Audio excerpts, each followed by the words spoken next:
This is CGTN, China Global Television Network.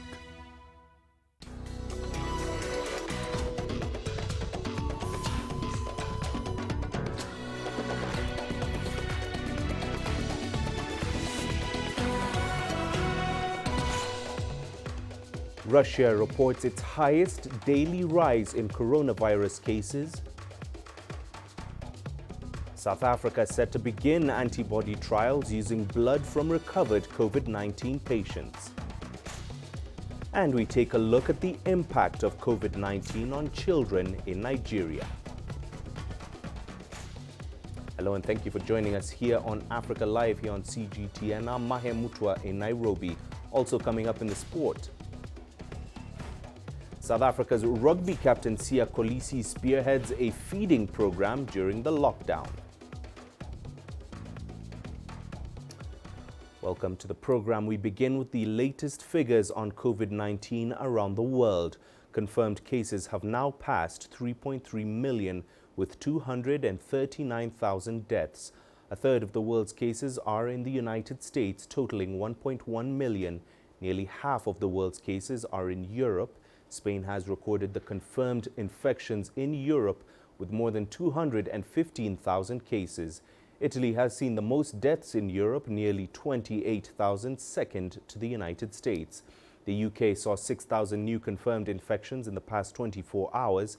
It has Europe's second highest death toll. Turkey's confirmed cases are now over 122,000. The Chinese mainland, meanwhile, has confirmed one new case, which is someone returning from abroad. Now, Russia's Coronavirus Response Center reported 9,623 new confirmed cases on Saturday. That's its highest daily rise to date. It brought the total to over 124,000. Moscow has the most cases, and the city's mayor has threatened to cut the number of travel permits. People without a permit are only able to leave their homes to shop, walk their dogs, and dispose of garbage. President Vladimir Putin has ordered restrictive measures to continue. That's until May the 11th. Now, adults in Spain are allowed out for exercise for the first time in 7 weeks as the government continues to ease coronavirus restrictions. People around the country emerged from their homes early on Saturday to enjoy different outdoor activities. On Tuesday, Prime Minister Pedro Sanchez announced a 4-phase plan to return the country to what he termed the new normal by the end of next month. To avoid overcrowding, the government has implemented a shift system allocating different time slots to different age groups. Many have been expressing their relief to finally be out and about again. I feel great. There are very strong restrictions, but it is what it is. We have to follow the instructions from the health ministry because they know more than us. This feeling of freedom is great. When this gets better, all of us will feel even better. Well, I came to do some exercise. Firstly, just to walk, because it's going to be hard to start running after so much time. But I feel good. We have been able to go out for walks for a few days, but because I have a child, it is hard, complicated. Despite the easing of the lockdown, many restrictions do remain. In towns with more than 5,000 inhabitants, children and the elderly cannot leave home at the same time. The time slots of 10 a.m. to midday and 7 p.m. until 8 p.m. are reserved for people over 70 and those they need to accompany them. From 6 a.m. to 10 a.m. and from 8 p.m. to 11 p.m., teenagers over 14 and adults can leave to go for walks of less than 1 kilometer from their homes, but only 2 at a time from the same household. Now, South Africa is set to begin antibody trials using the blood from recovered COVID-19 patients. It'll join several other countries in researching whether convalescent plasma will help treat the illness. The country has the highest number of cases on the continent and is getting closer to the 6,000 mark. CGTN's Julie Shire now reports. South Africa is testing for antibodies on people who've had COVID-19. There's no cure for the illness, but scientists are investigating if convalescent plasma from the blood of these patients can help those gravely ill. So convalescent plasma really is about the patient who's recovered after around 14 days has started to develop antibodies. to the virus, SARS-CoV-2, and those antibodies lie in the plasma component of their blood. It was found to be very beneficial in SARS-CoV-1 and also in MERS-CoV. So we expect that it would also have the same effect in SARS-CoV-2. Over 2,000 people have recovered so far in South Africa. Daniel Brink and his girlfriend are among those. They've donated their blood for clinical trials. I had heard that there are antibody tests being done, in which case I would be able to contribute to that research as well as understand how much antibodies I would have. And in other countries, they send people back to work or give them opportunities to help others in areas where they have antibodies and therefore they can help. Maybe I could be a part of something like that. It's not clear if experimental antibody tests will help understand COVID-19 immunity. Daniel and his partner are hopeful that in the end science will win. So the first part will be obviously whether it actually can treat patients who have got COVID-19 to recover quicker and to have less deaths. I mean, this is obviously the ultimate outcome. Research is also expected to reveal the extent of the outbreak. This will then give us information to determine, one, how many people in the donor population at least developed antibodies but were never symptomatic. So these were people who were asymptomatic. And then we can get an idea of what the ratio is between symptomatic and asymptomatic cases. And that then also provides you with the true case fatality rate. South Africa has suppressed the spread of the virus, but the fight is not over yet. It's also participating in global vaccine trials to find a cure. Julie Shire, CGTN, Johannesburg, South Africa. The Ethiopian Airlines Aviation Academy and its technical wing are now maintaining long-forgotten and broken ventilators to be used in hospitals. This work is being done inside the hangars, and already close to 40 mechanical ventilators have been brought back to life and are now ready to save lives. Here is CGTN's Girum Chala with that story. These ventilators never looked or sounded this way for years, until now. The long-forgotten, stored and dusty ventilators are back to their working status thanks to these Ethiopian Airlines engineers.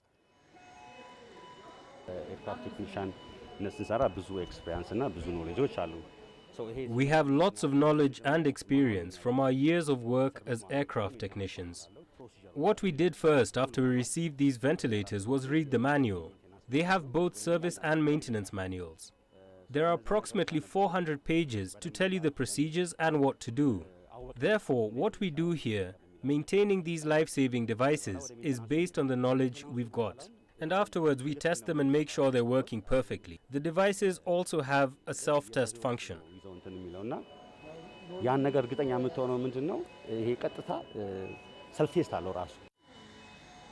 So far, the team of Ethiopian Airlines electrical engineers have fixed 31 mechanical ventilators which were brought to this facility from hospitals across the country. The Health Minister, Leah Tadesse, has commended the effort here. Although we are in a very challenging time with this corona pandemic, it is also bringing more opportunities with so many innovations and bringing out a lot of potentials. So as you can see, the workshop at the airlines is supporting us in maintaining ventilators which have been sitting idle with some of them with small issues, some of them with serious issues. So we are very grateful for this partnership.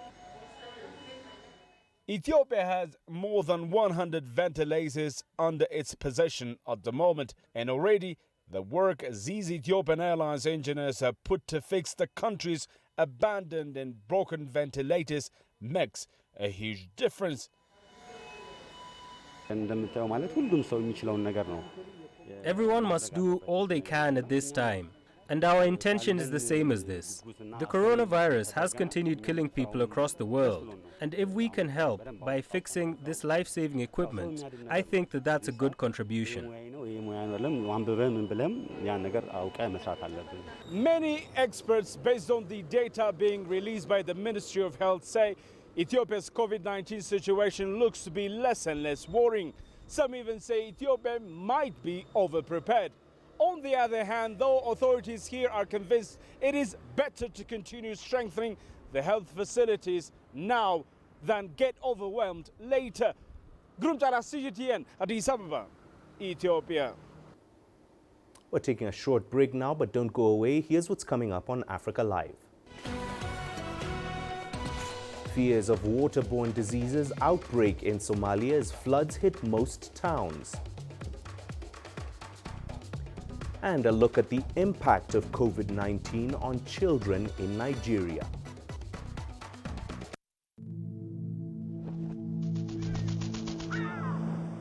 How will your world change today?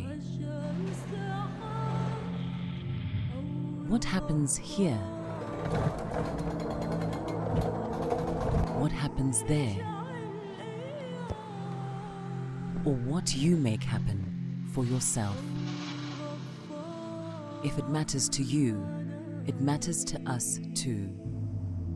Your stories are the stories that need to be told. Africa Live. Find your voice.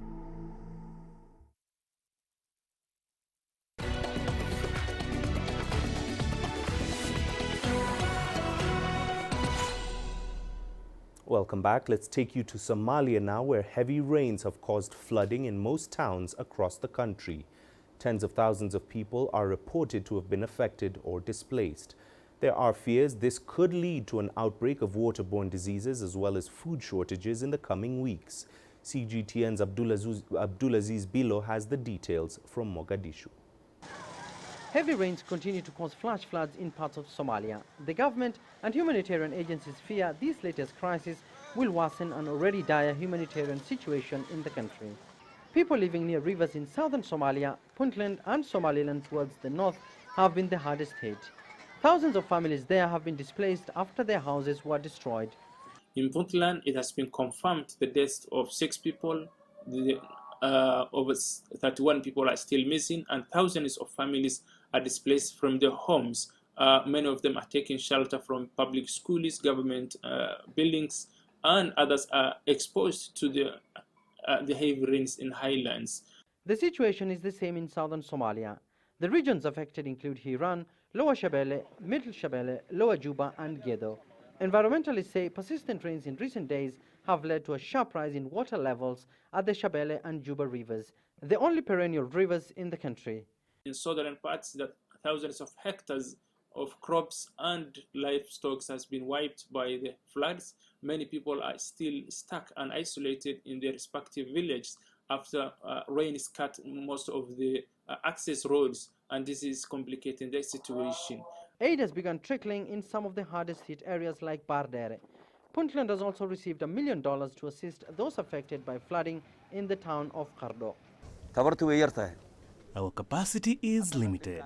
We are struggling to contain the COVID-19 pandemic, and now we have floods. We have seen the impact firsthand, and we will ensure relevant agencies provide the necessary support to address the crisis. In Mogadishu, heavy rains have destroyed basic infrastructure, cutting off key roads and limiting the movement of people and vehicles in some areas. Meanwhile, the Somali government is already struggling to contain the coronavirus pandemic amid rising infections attributed to community transmission. Abdulaziz Bilo, CGTN, Mogadishu, Somalia. And in Tunisia, the media and civil society have organized an African Solidarity Day for migrants. The event seeks to support the efforts of government and civil society to ensure dignity for the sub-Saharan community members, particularly during the coronavirus pandemic. CGTN's Adnan Shawashi brings us more. The project has been initiated by RTC, Radio Tunis International Channel, in partnership with the African Solidarity Unit, COVID-19 Tunisia, and RLF, Radio Libre Francophone. They launched an online platform to gather updated data on migrant communities in the North African state. The idea is to harmonize and to create a synergy between the work of associations, NGOs, the government, and media partners to understand the needs of the migrant community. The migrant population from sub-Saharan Africa and other regions is on the rise in Tunisia. The confinement has forced people to stay at home while they only earn a living by working. They do not have permanent salaries. The initiative also aims to raise awareness about the difficult socio-economic situation of migrants during the lockdown. Many people live in difficult conditions. They may not have food, financial resources, and can't pay their rent. Migrants can't even get money transfer from abroad.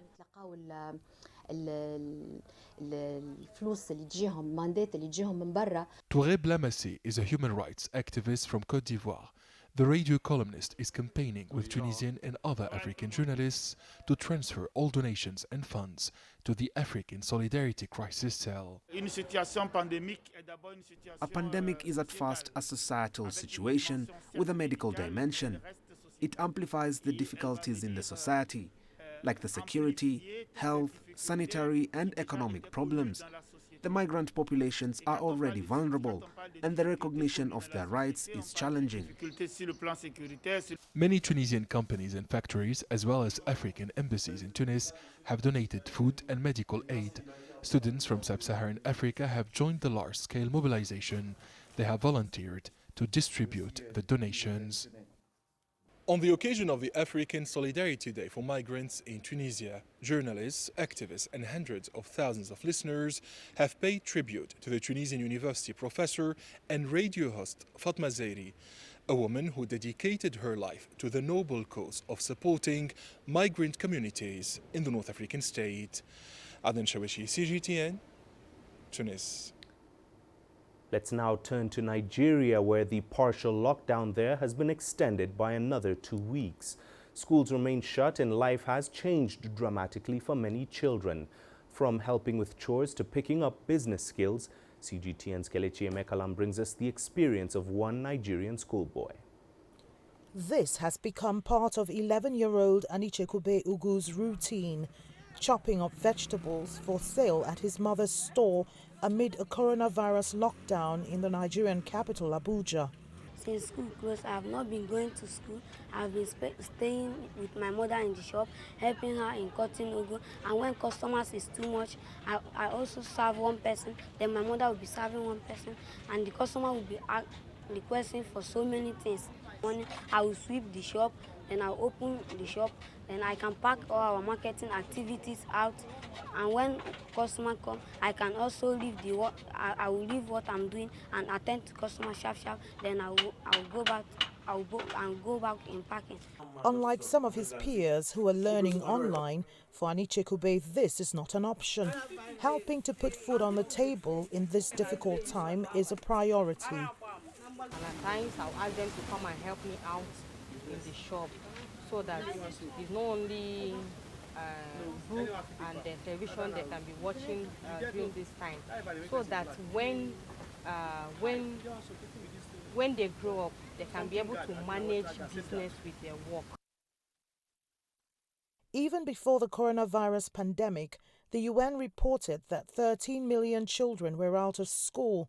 Most of them are in northern Nigeria, where the militant group Boko Haram has been waging a campaign against Western education. Anichekube is one of the lucky ones. His parents have been able to send him to school. But even though Anichekube's mother's business is categorized under essential commodities, it's become increasingly difficult to make ends meet during the lockdown. Essential commodities. Now, when we get there to buy things, police will not allow us to buy things. They will throw tear gas on us, asking us to go. At times, they will seize our goods, the things we buy. And after purchasing those goods, vehicle to lodge them down here, you will not even see vehicle. Even the one you will see, the price they will fix on will be much. In fact, as if say they're collecting the whole gain you made for that day. For Anichekube, it's an opportunity to learn some business skills. I've learned how to cut ugu. I've learned how to talk to customers very nice. Then I've learned how to do so many things. I've learned how to count money. I've learned how to collect money from customers. I've learned how to calculate money. Abuja has been on lockdown since March, but for Anichekube and others like him, they're adapting to what could be a new normal. Kelechi Emekalam, CGTN Abuja, Nigeria. Well, we're taking another short break here on Africa Live, but here's what's coming up in the sports.